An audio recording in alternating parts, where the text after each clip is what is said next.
अभी हम हैं जवाहरलाल नेहरू विश्वविद्यालय नई दिल्ली, जो कहें कि देश का सर्वोच्च संस्थान तो है ही। साथ ही साथ अगर हम इस संस्थान की बात करें, यहाँ अगर इस बिल्डिंग की बात करें, तो जेएनयू का एडमिनिस्ट्रेशन ब्लॉक है।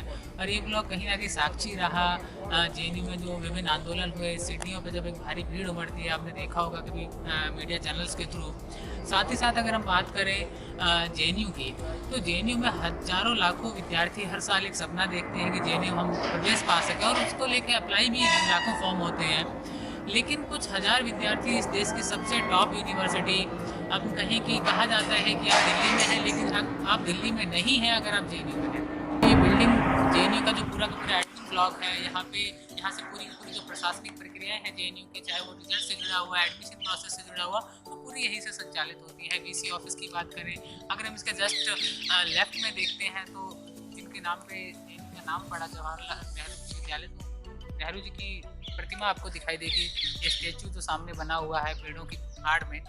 और अगर इसके जस्ट हम विपरीत जाएंगे, तो उधर आपको देखने को मिलेगा स्वामी विवेकानंद की प्रतिमा। अभी हम दिखाएंगे नेक्स्ट वीडियो में उसको। तो ये सारा का सारा जेएनयू का एक प्रतिनिधि आपको यहाँ देखने को मिलता है। तो अभी हम आपको सीधा लिए चलते हैं जेएनयू की doctor Bhimrao Ambedkar central library, जिसे हम कहें कि पढ़ने के लिए तो बेहतरीन है ही, और जिसे आईएएस फैक्ट्री के तौर पे जाना जाता है। अगर हम यहाँ जस्ट इस बिल्डिंग की तरफ नज़र डालते हैं, तो ये देश का सबसे टॉप बायोटेक स्कूल है, स्कूल ऑफ बायोटेक्नोलॉजी। जो विद्यार्थी बायोटेक में मास्टर्स में एडमिशन लेते हैं, एमएससी करने आते हैं या पीएचडी के लिए आते हैं, तो ये इंडिया का सबसे टॉप स्कूल है, स्कूल ऑफ बायोटेक। और हम अब सीधा बढ़ रहे हैं लाइब्रेरी की तरफ।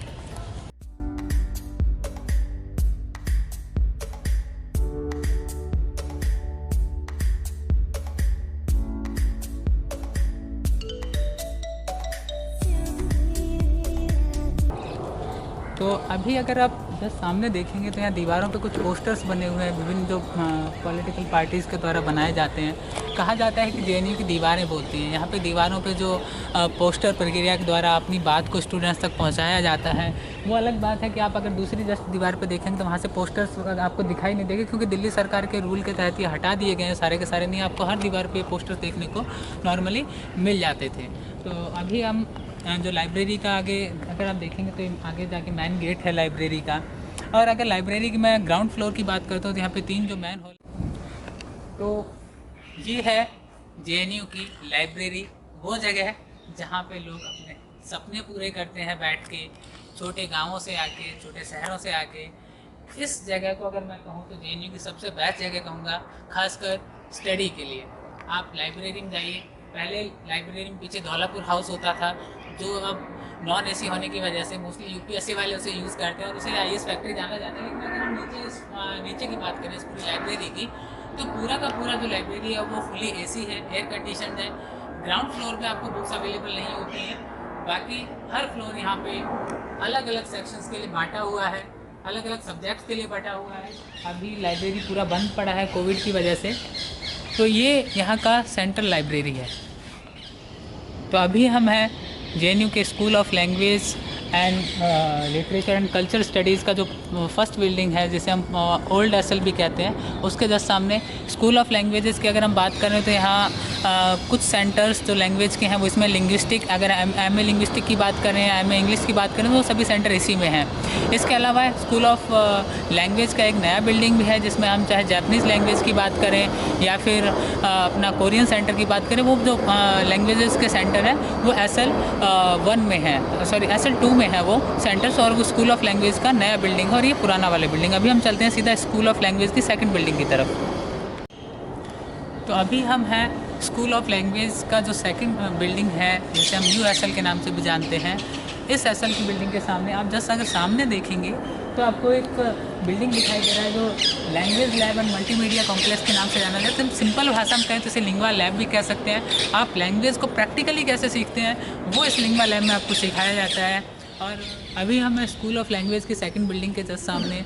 और SL2 की बात करें, तो SL2 पूरी अगर कहीं फैसिलिटीज़ की बात करें यहाँ पे, तो कहीं ना कहीं SL1 की जो बिल्डिंग है उससे कहीं ना कहीं अपग्रेडेड बिल्डिंग है, क्योंकि नया है। तो सिंपल सी बात है कि इसका कैपेसिटी भी ज़्यादा है और फैसिलिटीज़ भी यहाँ पे ज़्यादा दी गई हैं। इसके अगर हम बिल्कुल राइट साइड में देखते हैं, तो राइट साइड में जो SIS2 का जो नया बिल्डिंग है, SIS2, जहाँ पे कहीं ना कहीं पूरे इंटरनेशनल रिलेशन से जुड़ी हुई चीज़ें जब पढ़ाई जाती हैं। यहाँ पे कॉन्फ्रेंसेस से जुड़े हुए अलग अलग कॉन्फ्रेंसेस हॉल बने हुए हैं SIS2 में।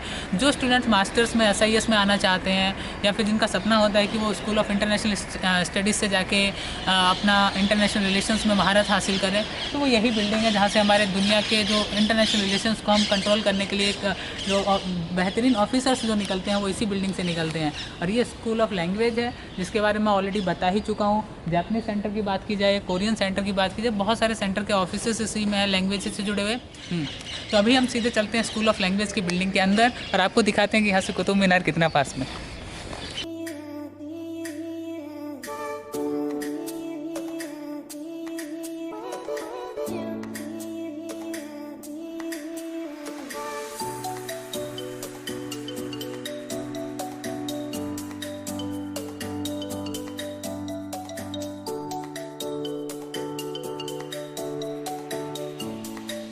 एंड अगर हम बात करें यहाँ पे कॉन्फ्रेंस हॉल की, तो इसका कॉन्फ्रेंस हॉल फर्स्ट फ्लोर पे बना हुआ है।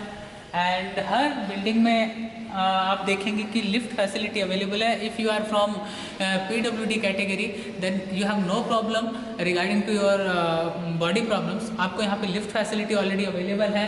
हर बिल्डिंग में लिफ्ट आपको लगी हुई मिलेगी। और ये कहें कि सरकारी बिल्डिंग में बहुत बार हम देखते हैं कि लिफ्ट केवल लगाने के लिए ही होती है, ऐसा यहाँ नहीं है।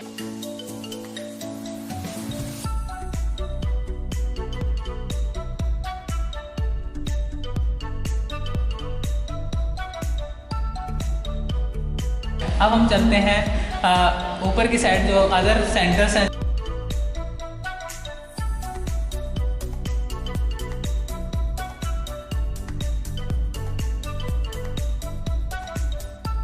कुछ स्लोगन्स भी लिखे हुए हैं, जो भी पॉलिटिकल इश्यूज हैं उनके अपने उनको लेके, उन पर मैं कमेंट नहीं करूँगा बिल्कुल भी।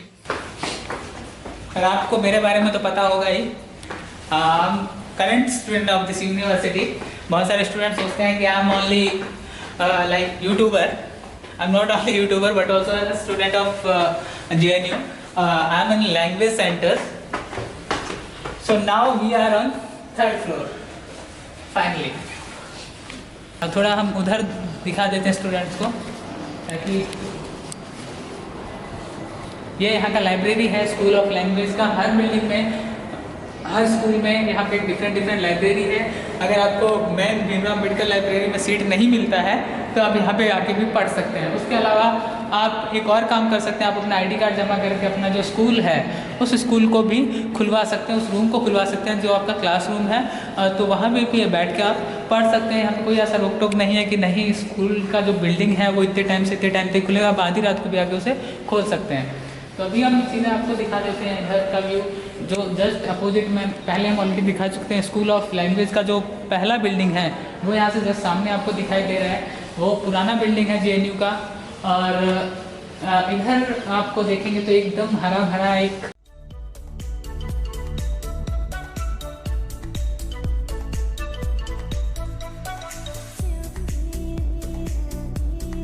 चिड़ियों की जो चहचहाहट है वो एक अलग एहसास देती है इस यूनिवर्सिटी में। तो ये स्कूल ऑफ लैंग्वेजेस था। यहाँ पे बहुत सारी बिल्डिंग्स हैं। अभी आज की जर्नी ख़त्म होती है स्कूल ऑफ इंटरनेशनल स्टडीज़ की ओल्ड बिल्डिंग के सामने। और JNU का जो हम कहीं पहला ब्लॉग था वो ख़त्म होता है। साथ ही साथ जैसा आपको पता है कि जो एग्ज़ाम वर्ल्ड है वो अब वेरियस जो क्लासेस उनके लिए कोर्सेज ऑफर कर चुका है ऑलरेडी मास्टर्स के लिए, और सभी के लिए क्लासेस स्टार्ट हो चुकी हैं। सो जॉइन द क्लासेस आपकी डेस्टिनेशन पे आने के लिए। We are always with you for your help.